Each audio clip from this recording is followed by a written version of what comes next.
Welcome to the program. I'm Jeff Schechtman. So much for what passes for history today is only one-dimensional. We see the events, the names, the places, the timeline, and the heroes and villains. But there is often another dimension, not so much a secret history, but almost like the moon. It has a dark side hidden from us. It's there, but we just don't see it, and therefore we don't appreciate it and its broader impact. So it is with Silicon Valley.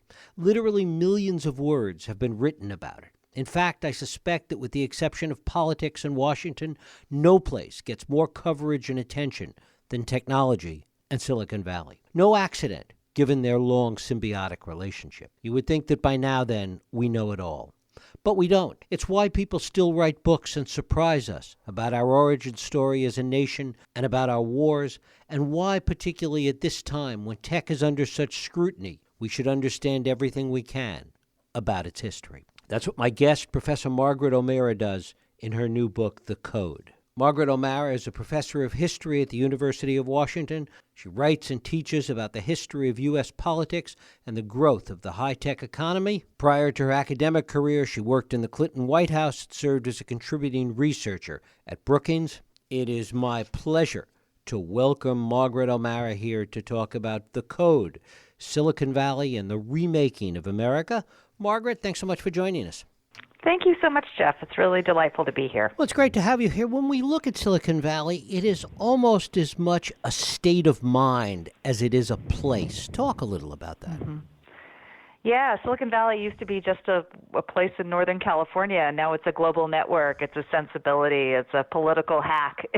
And so I set out to understand how Silicon Valley came to be, what its magic formula was, why so many places around the world have tried to become Silicon somethings and haven't quite replicated its magic, how much it is a California story and a Northern California story, and how much it's an American story.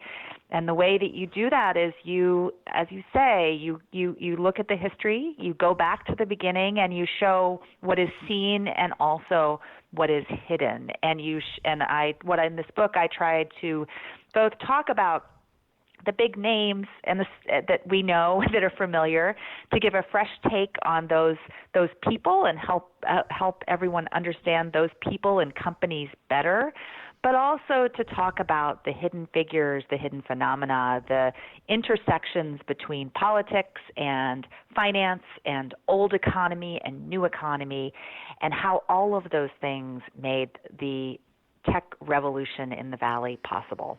And one of the things that happened, it seems, from those forces that came together, that perfect storm, the proverbial secret sauce, is it created a kind of culture of Silicon Valley, which is very much a part of this story. You know, we talk about culture in companies, and, you know, the famed management consultant Peter Drucker once said that culture eats strategy for lunch, that the Valley itself developed its own culture.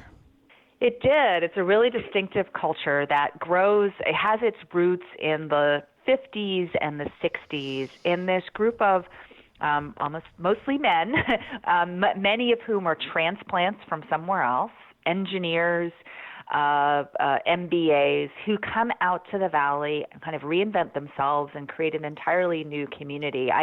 I refer to it as entrepreneurial Galapagos. It's, we think about the Galapagos Islands as a place that developed distinctive species because of their isolation.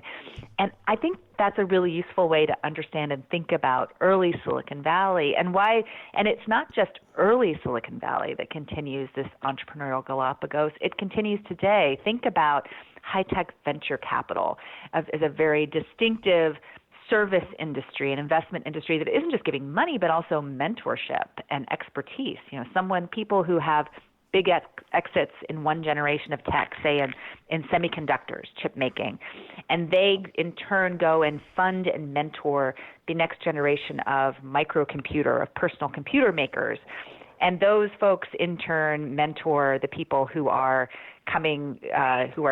building these web companies, these dot-com companies in the 1990s, and on and on.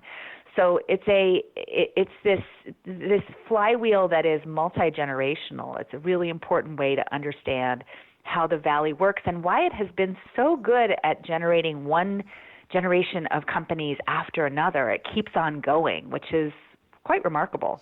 One of the great mythologies of the Valley, though, and you touched on it a moment ago, is this sense of entrepreneurialism in the extreme, as if everybody was able to create their companies completely on their own. And everybody's origin story is very egocentric in that regard, when in fact the reality is completely different in terms of A, the cross-pollinization in the Valley, but also the important role that government played as the original venture capitalist in Silicon Valley. Yes, would you believe it? Yeah, as I write about in the book, the federal government does it becomes the de facto first venture capitalist of Silicon Valley, because look, what the Valley is building, the small electronics, the advanced electronics, radar, microwave, silicon semiconductors in the 50s and 60s. There's the customer for all of those products, and the research patron for all of the work that's going into developing these projects is the federal government. Because what the U.S. government, what happens, what really sets this thing off is in the late 1940s and the early 1950s, the U.S. government does something that it has never done before, which is it gets into funding science and technology in a very big way. And it was a choice made in a Cold War context because of the technological competition with the Soviet Union. It was fueled by both the nuclear program and by the space race, which was very much part of that. We need to think about the Apollo program as much part of the Cold War as it was anything else. It was about how can the U.S. show that it is the scientific superpower of the globe and beat the Russians to the moon. And all of that creates this fire hose of money that is flowing towards the electronics industry, and particularly the builders of small electronics that are starting to cluster in Silicon Valley. And also that government culture, that NASA culture at the time, became in large part the early culture of Silicon Valley. I think at one point you talk about white guys in white shirts with crew cuts. That was the original culture in the Valley, and some of that stuck. Yeah, it was, this was the, not quite greatest generation, but silent generation. These are squares. These are guys who are not, they're creatures of the establishment. And what's so interesting about that is that you have this valley that grows up in this very, very much part of the military-industrial complex, very much dependent on, the biggest employer in the valley up until the 80s is Lockheed Missiles and Space, which is down in Sunnyvale. They locate in the valley in the mid-50s, and they are really, part of what sparks this kind of clustering of electronics industry, that the presence of Lockheed, as I write about in the book, and also the presence of Stanford University. I want to talk about Stanford because it really is kind of the third leg of the stool, the engineering, entrepreneurial side, the government side, and the academic side, which Stanford played such a critical role in. Yeah. And Stanford is fascinating. It's not, it's the institution, how it was set up at the very beginning by Leland and Jane Stanford. In 1890, they create their own university in honor of their son who had died as a teenager. And in the founding grant of Stanford, it says, you shall put something useful into the world. It was a very kind of pragmatic university from the very start. And there was a great deal of flexibility. The people who were the leaders of Stanford in the middle part of the 20th century, notably Fred Terman, who was a first dean of engineering and then provost of Stanford, really completely remade the university's curriculum in the 1950s to meet the needs of the Cold War and this new emergent government research complex. They built up physics. They built up big labs that were contracted by the government to develop advanced technology. And this is really, critical. Stanford kind of becomes the perfect receptacle and the perfect sort of generator of not just technology, but of human capital. Of people. So think about what comes out of Stanford that's the most consequential in the valley. It's not just it's not technology, although there's plenty of tech transfer, things developed in labs that goes out and is commercialized. It's people. It's graduates of Stanford like Hewlett and Packard and Brin and Page and everyone in between who go off and start companies nearby. That's the magic. And of course, Stanford realized at a certain point that, wait a minute, we need to have a piece of this, and that changed the dynamic as well. Yeah, it was. There was a very deliberate choice. Fred Terman is in. It really starts. My story starts in World War II, and Fred Terman during World War II is in Boston. He's brought east by his graduate advisor, a guy named Vannevar Bush, who was running President Roosevelt's whole research operation during World War II. It was the Manhattan Project and more. And a ton of, really important advances in many areas of technology, and particularly digital computing, come out of this big effort. And Terman is part of this, and he realizes, okay, the game has changed. Like, now the federal government is going to be a really important research patron, and Stanford needs to get on this rocket ship. And here's what we do to do this. So, this is a story of immense opportunity washing over California, post-war California. Your listeners know, California transformed as a state. It grew. The population grew by millions. The economy grew in these post-war years. But it's all of this opportunity kind of coming to California, and then people like Fred Terman who are seizing that opportunity and creating something really distinctive. What was the turning point in terms of entrepreneurialism becoming such a key part of the Valley? In many ways, it seems like when those 8 guys left Fairchild Semiconductor, that was really a turning point. What do you see as the fulcrum that really changed the focus from government to entrepreneurialism? Yeah, well, this is a story of politics. And this, one of the things I tried to do in the book was weave in Silicon Valley's story to this broader narrative of American history and American social change. And really a turning point is the late 60s and the early 70s, the era of the Vietnam War and the era of Watergate, a time when a new generation, a baby boom generation that ironically enough is they're some of the chief beneficiaries of this huge push to spend on science. In elementary school, they're winning science fair ribbons. In college, they're majoring in sciences and engineering. They're encountering computers for the first time in university labs that are funded by the government in some way. But they are, these are these students at Berkeley and Stanford in the late 60s, and they are looking at the technological world that has been largely created by the government and by big business. That's where the computers were those days.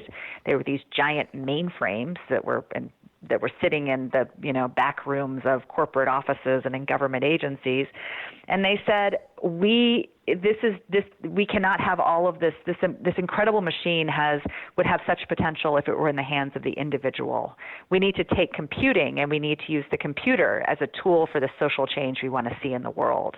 So the ideals of the 1960s kind of get translated by this techno tribe that I describe in the book, and some of those people are very well-known figures, people like Stuart Brand, the creator of the Whole Earth catalog, but other people are less well-known, men and women who were part of this personal computing movement and kind of the politics of individualizing the computer and making the computer personal and a tool of empowerment and communication.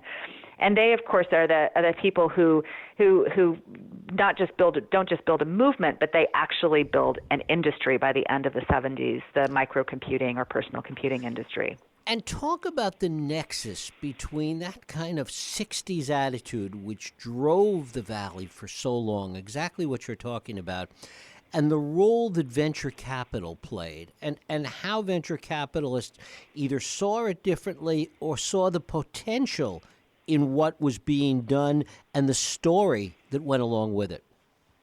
Yeah.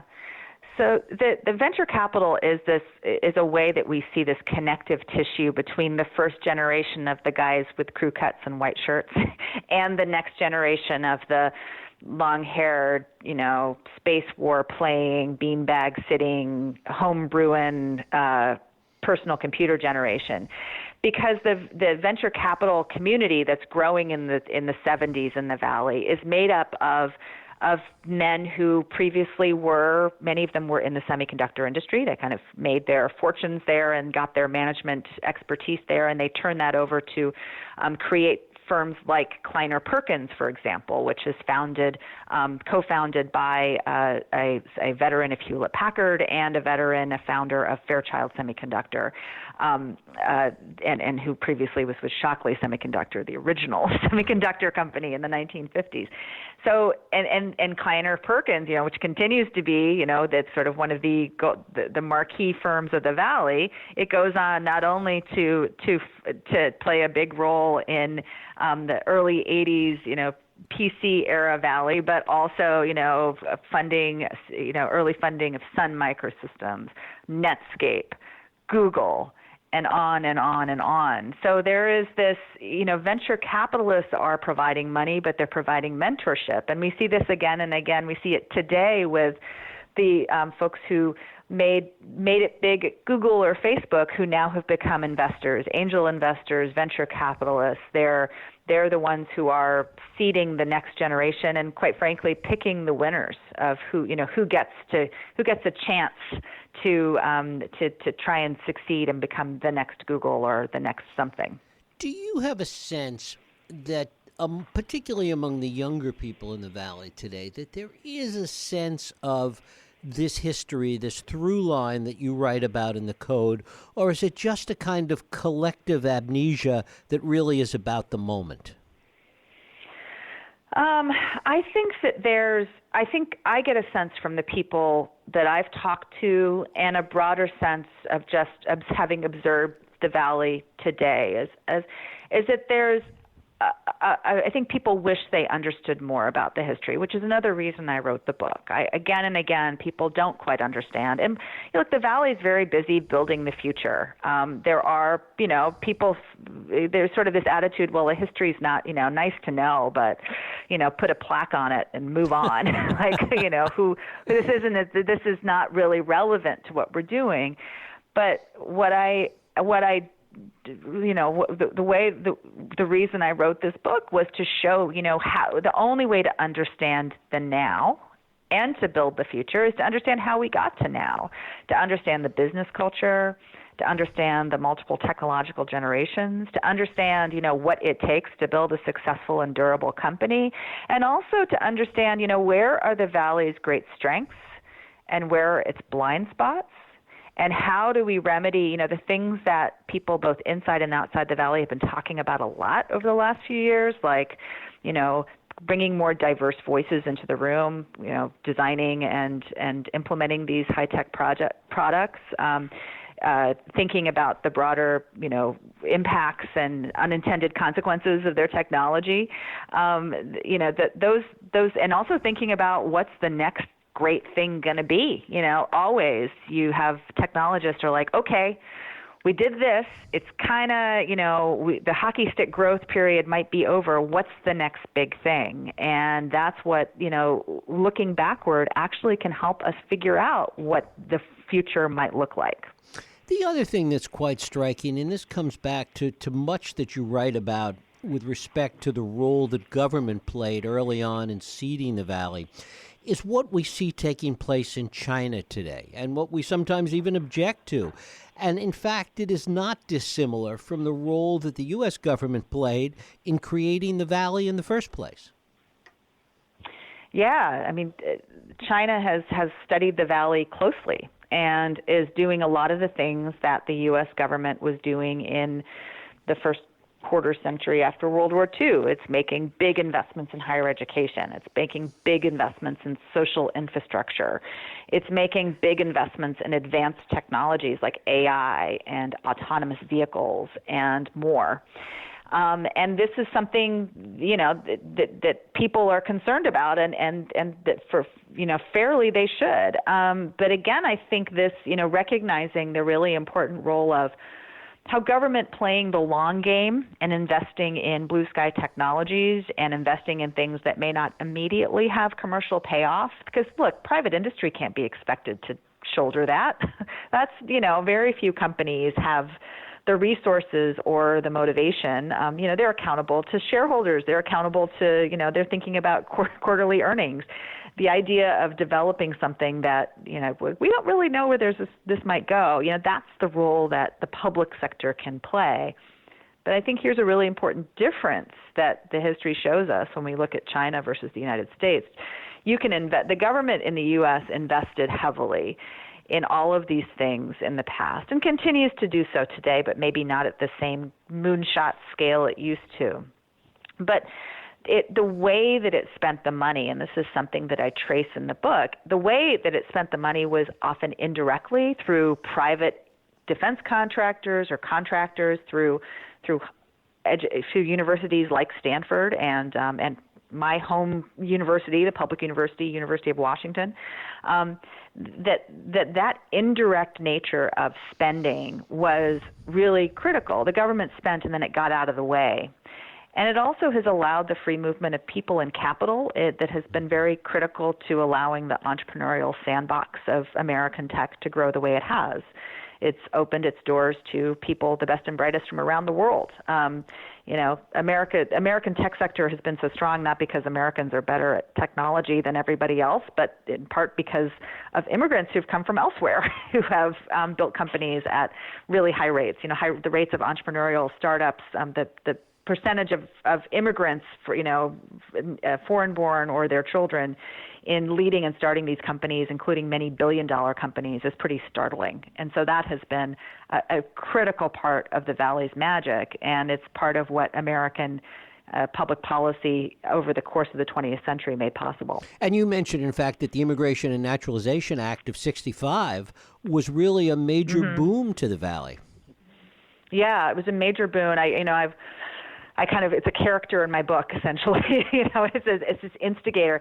And the really cool thing, actually, about that story is that Lyndon Johnson's sitting on Liberty Island in October 1965, signing this bill into law. This is an Immigration Reform Act that is really the first major reform for 40 years. And what it does, its main purpose was to roll back these nation-based quotas on immigration that had been established in the 20s for, quite frankly, pretty, racist and nativist purposes. And there was a lot of sort of very high anti-immigrant sentiment in the 1920s that really wanted to stop immigration from Southern and Eastern Europe at the time, Catholics, Jews. And that was in place until the 60s. And so Johnson is signing this as kind of a civil rights act of sorts, right? This is after the Civil Rights Act has been passed. And he says when he's signing it, this is not a revolutionary bill. This is just a kind of rectifying an injustice, and we're doing right by, America should not be discriminating against people on basis of national origin, essentially. And it turns out it was a revolutionary act, and in ways that Johnson and the other supporters of the bill perhaps didn't anticipate, because it opened up these huge new streams of immigration from around the world that had, I think it's one of the most important pieces of economic policy in the last 50 years because of the economic impact that these new immigrants have had on economic growth, particularly in the tech sector. Has Silicon Valley become, in the simple phrase, kind of fat and lazy? Has it lost, Andy Grove's idea that only the paranoid survive? Has it peaked? The people have tried to write the obituary on the Valley a number of times, right? It's interesting. Sometimes it often happens on years that end with 9. In '69, after the defense pullback of the sort of Vietnam era cutbacks on defense spending or research spending, there was a lot of wondering about, is it all over? And 1979, the economy was still kind of struggling, and the next year Apple goes public, and the boom on Wall Street for the computer mania on Wall Street begins. 89, kind of the end of the PC boom, the kind of question of what's Silicon Valley's next act, and then whoop, there comes the web. And so here we are in 2019, and we're wondering some of the same things. And, the really cool thing about the tech world is that there's always something new. There's always something cooking. We may not see it yet. There's going to, not the dominant companies of one era are not necessarily the dominant companies of the next, although the ones today are pretty darn dominant. but things there'll always be something new. Will it happen in Silicon Valley? Perhaps not. Will there be?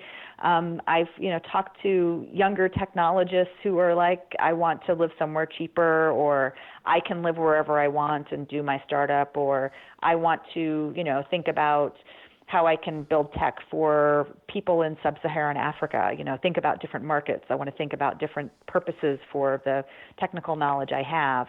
So I think there's a new sort of consciousness among younger technologists of the limitations of the Silicon Valley model as it stands, and that there's more than just, you can't just build an app for that. You need to do more. So I'm really excited and curious to see what happens next. Margaret O'Mara, her book is The Code, Silicon Valley and the Remaking of America. Margaret, I thank you so much for spending time with us. It's been a pleasure talking to you, Jeff. Thank you so much. Thank you.